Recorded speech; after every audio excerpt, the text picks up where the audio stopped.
생존 창업 시청자 여러분 안녕하십니까. 오래간만에 여러분들과 얼굴 맞대고 인사를 좀 나누는 것 같습니다. 설 연휴 마지막 날이네요. 오늘 대체 휴일이라 월요일이지만 휴일, 설 연휴 마지막 날. 지금 저도 영업을 마치고 10시가 갓 지났습니다. 자, 설 연휴들을 잘 보내셨고 새해 복들도 많이 받으셨는지요? 예, 참 여러 생각을 많이 하게 된 연휴를 보냈던 것 같고요. 또 올 한 해 또 계획이라든가 또 다짐들, 또 전략들에 대해서 여러 가지 생각들을 해보는 시간들을 보냈던 것 같습니다. 자, 사실 뭐 설 기간에 자영업 사장님들은 영업을 하시는 사장님들도 많으셨을 거고, 또 이 연휴 기간 동안에 또 재충전 하시는 그런 사장님도 계셨을 것 같습니다. 또 직장 다니신 분들은 아마 빨간 날 또 많이 또 휴무 쉬는 분들도 계셨을 거고요. 또 해외에서 교포분들, 또 자영업을 하신 사장님들도 고향에 대한 뭐 정치라든가 그런 느낌에 대한 남다른 좀 감회가 있을 거라는 생각이 좀 드는 시간입니다. 자, 오늘 하루를 마감하면서 설 연휴 기간 동안 뭐 가족, 친지, 뭐 친척, 친구들 좀 만나서 들었던 그런 경제에 대한 이야기들, 돌아가는 상황에 대한 이야기들 한번 여러분과 나눠볼까 합니다. 자, 일단 뭐 첫 번째, 지금 뉴스를 뜨겁게 달구고 있는 소식 아시죠? 중국 우한에서 발생한 호흡기 질병. 저 예전에 제가 초창기 때 창업했을 때가 메르스 터졌을 때가 있었거든요. 퀴즈 카페를 오픈한 지 얼마 안 됐을 텐데, 그 뉴스가 터지니까 진짜 그 다중 이용하는 그 장소, 특히나 아이들 이렇게 많이 모였던 이 마트의 손님들이 쑥 사라지는 겁니다. 저희 퀴즈 카페도 되게 손님들이 그때 한 절반 정도 이렇게 줄었던 그런 기억들이 납니다. 메르스가 정말 그 자영업에 미쳤던 그 피해가 굉장히 컸었는데, 지금 이렇게 나왔던 우한의 폐렴 사태도 그거 좀 연관되지 않을까 해서 조금 겁도 나고 좀 걱정도 되고 그렇습니다. 사실 제가 있는 그 대학가 호남대학교는 이 중국인 유학생이 한 800명 정도 있습니다. 아마 연휴 기간, 뭐 춘절 연휴 기간 중국을 갔다가 들어오는 학생들도 꽤 있을 것 같은데, 그것도 조금 걱정이 되긴 하고요. 우리 명절 때 만나지 못했지만 전화 통화를 했었던 이 사촌 동생이 인천공항에서 중국 항공사에서 근무를 합니다. 그 친구는, 그 동생은 대학 시절에 이제 유학을 중국으로 갔습니다. 그래서 이제 언어를 되게 잘해요. 중국말 되게 잘해서 이 중국 그 여행사에 취업을 해서 인천공항에 파견을 나와 있는데, 오늘 좀 궁금해서 물어봤더니 지금 중국으로 들어가는 그 여객이 그 수요가 텅텅 비어 있답니다. 그러니까 중국에서 오는 손님도 거의 없고 한국에서 중국으로 나간 손님도 거의 없다고 합니다.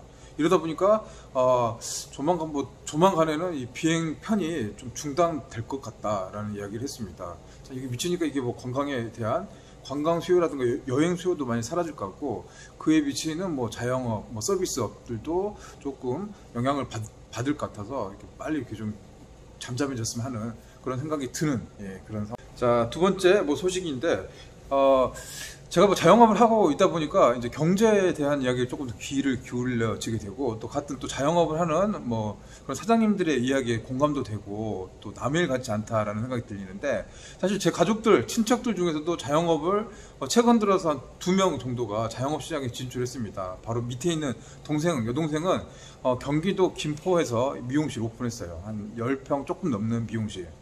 근데 다행히 뭐 상가를 분양을 받아서 자가 건물을 하고 있습니다. 동생은 거의 19살, 16살 때부터 미용을 직업으로 선택해서 지금 한 20년 이상을 이 미용으로 했습니다. 다행히 솜씨가 좀 좋아가지고, 손재주도 있고 좋아서 뭐 대형 프랜차이즈에서도 디자이너로 실력도 인정받고 나름대로 잘 나갔어요. 잘 나가고 이제 올해 이제 작년 10월 달 정도에 이제 미용실을 오픈했습니다. 오픈해서 지금까지는 잘 하고 있어요. 좀 걱정도 되고 또 고생끼리 좀 하는 것 같아서 마음속으로 오빠 입장에서는 조금 마음이 좀 걱정됐는데, 이번에 설날 또 왔는데 이 손에다가 깁스하고 왔더라고요. 이렇게 여기 하도 일하니까 손이 좀 나갔나 봐. 이렇게 하고 와서 이런저런 또 맥주 한잔 하면서 이 자영업 이야기 했는데, 지금 한 6개월 정도 됐는데 지금은 그걸 생각보다 잘 되고 있는 거예요. 전화가 계속 와서 뭐 원장님 지금 영업하세요 라는 전화들이 한 서너 통씩 계속 오더라고요.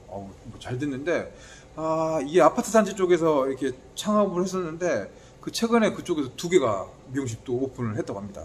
오픈했고, 또 한 곳은 또 인수를 새롭게 해가지고 지금 이제 어떻게 보면 좀 경쟁이 좀 심화되는 상황. 또 바로 그 옆 단지 한 700세대 정도 되는 아파트 단지가 또 이렇게 새롭게 이제 그 뭐라고 하죠?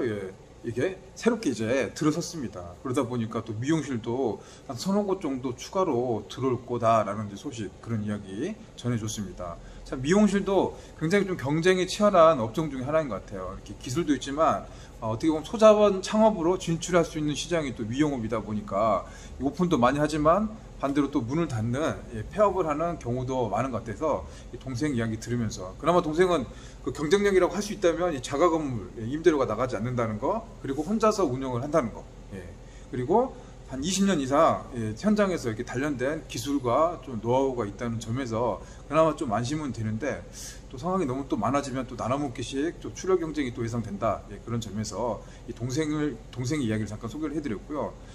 또 누나, 사촌 누나도 경기도 위쪽에서 떡볶이하고 치킨 배달 매장을 오픈했습니다. 다 40대 후반입니다. 좀 매형 같은 경우는 이렇게 제조업 쪽에서 이렇게 일을 하다가 뭐 건강이 좀 안 좋아요. 눈이 좀 안 좋고 그래서 이제 자영업 시장에 진출했습니다. 애들이 좀 커 나가니까. 누나랑 둘이서 하고 있습니다. 부부가 둘이서 하고 직원은 이제 한 명 정도 써서 운영을 하고 있는데, 오픈하자마자 초창기 한 달 동안은 너무너무 잘 됐답니다. 정말 잘 돼가지고 뭐 줄 서 있고 뭐 소문나고 뭐 난리도 아니었나 봐요. 배달도 되게 많이 돌아서 홀 테이블 없애고 배달만 해도 이렇게 힘들 정도로 그렇게 해서 운영을 했었는데, 지금 오픈한 지가 한 4개월, 5개월 차 됐는데, 그쪽 주변에만 이 떡볶이 매장이 잘 되고 막 그렇게 하다 보니까 한 3곳 정도가 비슷한 매장이 또 들어섰다고 합니다.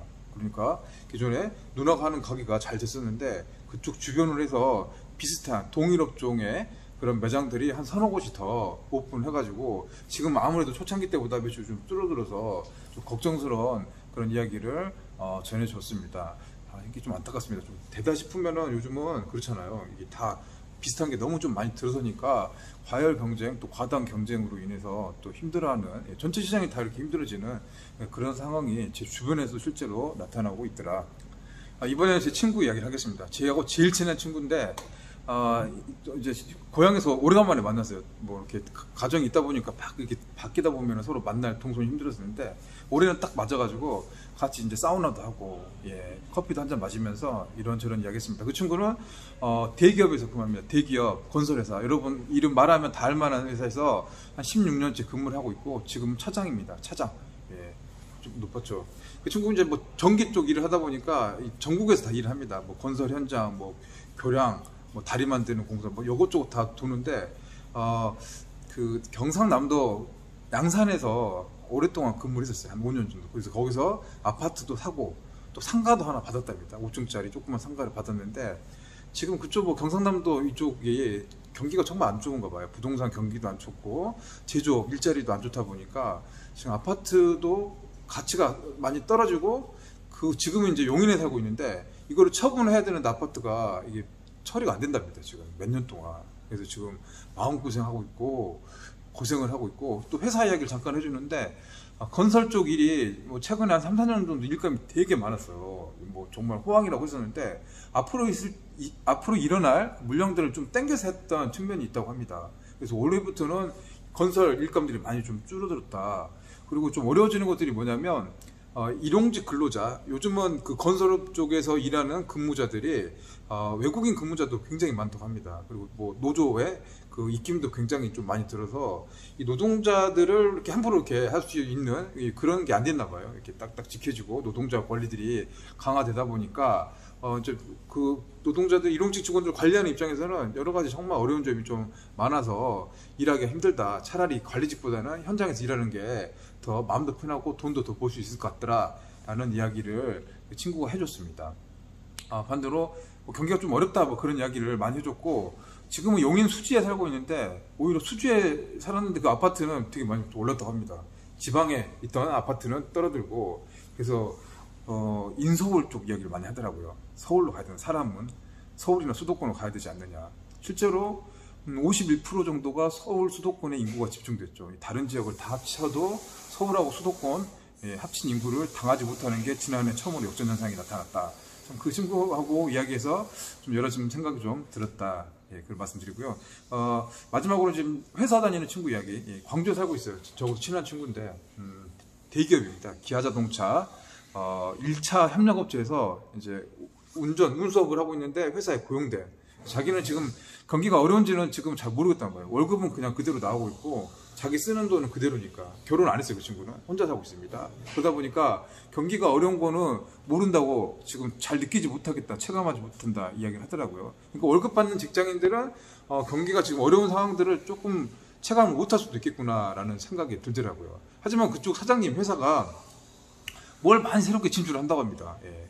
이게 기존에 자동차 부품을 납품하는 회사에 있는데 새로운 쪽으로 진출을 많이 한다고 하네요. 이렇게 식품 쪽도 진출했었고, 그리고 말아먹고, 또 최근에는 식자재 마트에도 진출했다고 합니다. 예. 부품하는 회사인데 식자재 마트를 진출했다가 그것도 말아먹었다고 합니다. 예. 그러니까 제 생각 사장님 입장에서는 이 부품업의 한계를 좀 보고 신성장 동력 사업, 새로운 좀 부가가치를 창출할 수 있는 쪽 분야에 계속 이렇게 하는데 이게 또 녹록지가 않죠. 자기 전문 분야가 아니다 보니까 좀 힘들다. 그리고 자기는 월급제니까 뭐 기아차에 그런 영향을 조금 덜 받는데요. 일을 있든 없든 간에 월급은 나오니까. 근데 반대로 물량이라든가 뭐 일당으로 소속돼서 지입차 같은 경우는 뭐 대기업이 이렇게 파업을 하거나 공장 라인이 멈춰서면은 이 수당이라든가 수익이 크게 줄어들기 때문에 그 영향은 굉장히 많이 받는다라는 이야기를 전해줬습니다.